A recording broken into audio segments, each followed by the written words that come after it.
Hi there. I'd mentioned how cast iron cooking has become really popular over the past few years, and a lot of brand new cast iron pans have been made to cash in on this new trend. Whenever these new elite pans come up, the question is always asked, are these any better than the old vintage cast iron pans grandma used to cook with?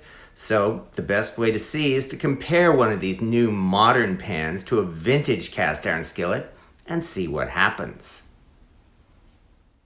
This is a brand new Stargazer 10-inch cast iron skillet, which was made for people who want to cook in a modern day cast iron pan that rivals the vintage skillets of the early 20th century. Like the old classic skillets, this pan has a glass smooth cooking surface, though I do have to say that after using this pan the first few times, the factory seasoning didn't hold and I've had to re-season it myself. After a couple of layers of new seasoning, the pan doesn't look quite as polished as when it first came out of the box, but it still performs like a champ, and I don't have any complaints. And in the other corner, this is one of my favorite kitchen pans, a Birmingham Stove Range Red Mountain No. 8 sized pan. It's also 10.5 inches in size, and the rim of the pan is close to the exact size of the Stargazer pan, but the inside of this pan is a fraction of an inch wider than the Stargazer pan, and technically the Stargazer may be the same size as a BS&R number 7 pan rather than a number 8, but the size difference is so small that it hardly matters. What's more interesting is the Stargazer has a much longer handle than the BS&R pan, which does make it easier to grasp this pan when it's on a hot stove. But of course, when looking at a cast iron pan, what people really want to know is this pan non-stick? And the best way to tell is to cook with each of these pans side by side and see the results. With a good non-stick pan, you only need to melt a little butter in the pan, and so we're using about a tablespoon of butter here. After melting the butter in the pan, we add 3 beaten eggs, and then we simply wait for them to cook until the omelet is solid enough to flip. I found out my stovetop didn't seem to heat the eggs evenly, so one side was cooking a little faster than the other. So we rotate the pan to make sure the other side is cooked. We add some salt and pepper, then we place a row of grated cheese across the center. And it's as easy as that. We lift the edge up and fold it over the cheese. If this seems difficult, it's only because I'm not a professional and I'm not the best at folding an omelet, but it still isn't hard to do. The key is simply not to heat your pan too hot, otherwise the eggs will stick and burn.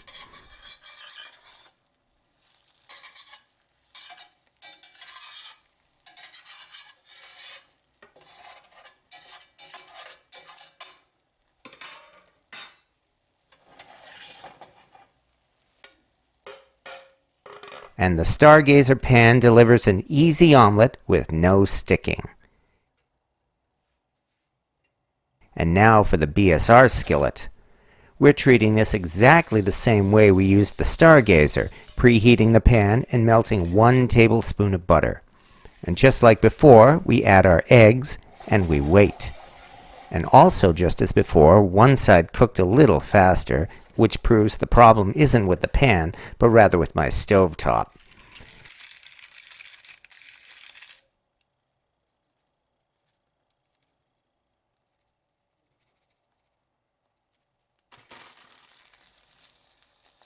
Neither the modern skillet nor the vintage have any problem with sticking.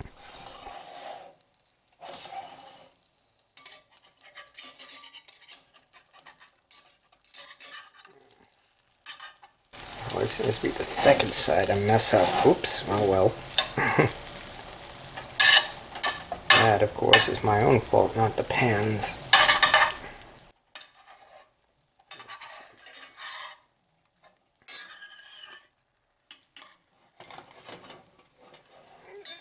There we go. Mostly. We tap the pan, and the omelet falls right out onto our plate. That came out with no difficulty at all. We simply wipe out the pan, and now to cook some bacon to top the omelets. Normally, we'd want to make the bacon first so we could cook the eggs in the bacon grease, but I wanted to be sure the eggs cooked in only that small amount of butter. And once again, the bacon doesn't stick and has no difficulty sliding around at all. Just as with the eggs, we're cooking this at a little below medium because we don't want to burn the bacon and make it stick. I admit I was a little low on bacon at this time, but this was enough to demonstrate how the Stargazer didn't have any problem with sticking at all. And once the bacon is done, we can top our omelet and it's ready to serve.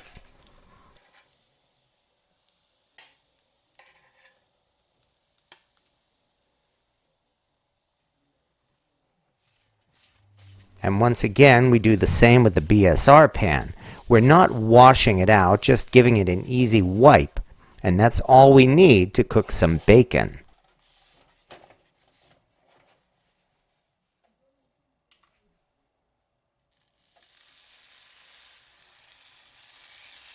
So far, the Stargazer and the BS&R pan have been showing how much fun it is to cook in cast iron, as this bacon isn't sticking and it's sliding around with no problem.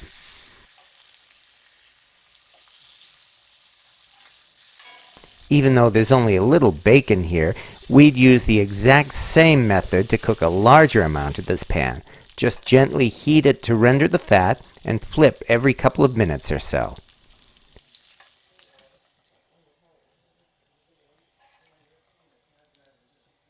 And once again, we have bacon. Finally, we're still not washing out these pans. We wipe them one more time and move on to the third test.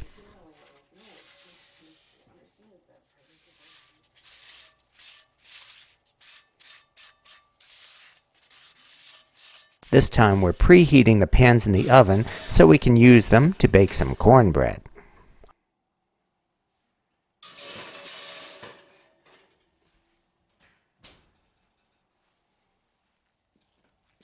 I'm a born Yankee, which means this is a sweet cornbread with plenty of honey mixed into the batter.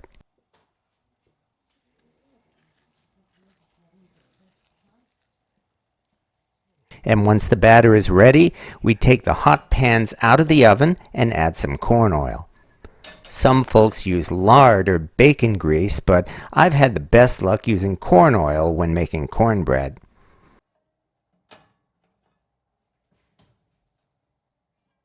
We heat the oil in the pan for a few minutes. Then, when the oil is good and hot, it's time to add the batter.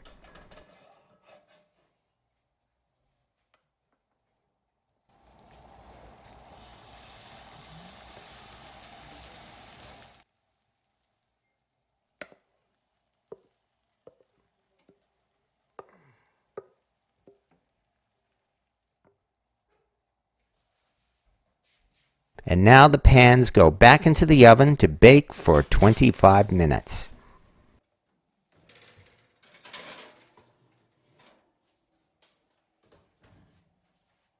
In fact, the cornbread was done after a little over 20 minutes.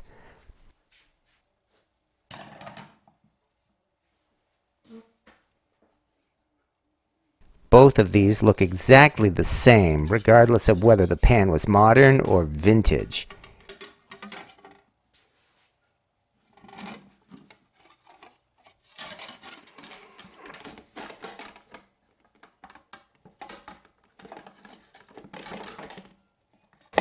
Bam! And there was barely any sticking at all.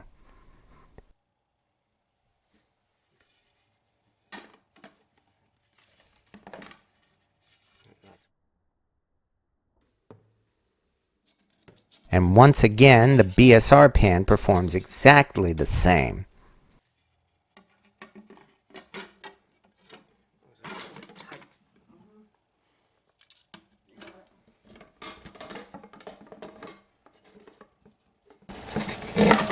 Bam.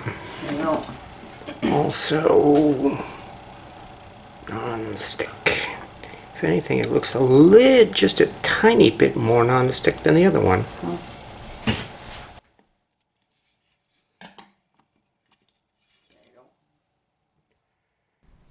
And now we have 2 finished plates of cornbread.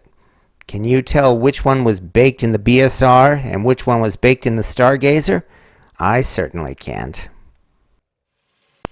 And finally, we wash the pans out. After making an omelet, cooking bacon, and baking cornbread, we barely have to scrub this pan at all. This took no effort at all, and it was done in under a minute. And once again, the BS&R pan also cleaned up with absolutely no effort at all. What was that about cast iron being hard to take care of? As you can see, taking care of cast iron is not only easy, it's fun.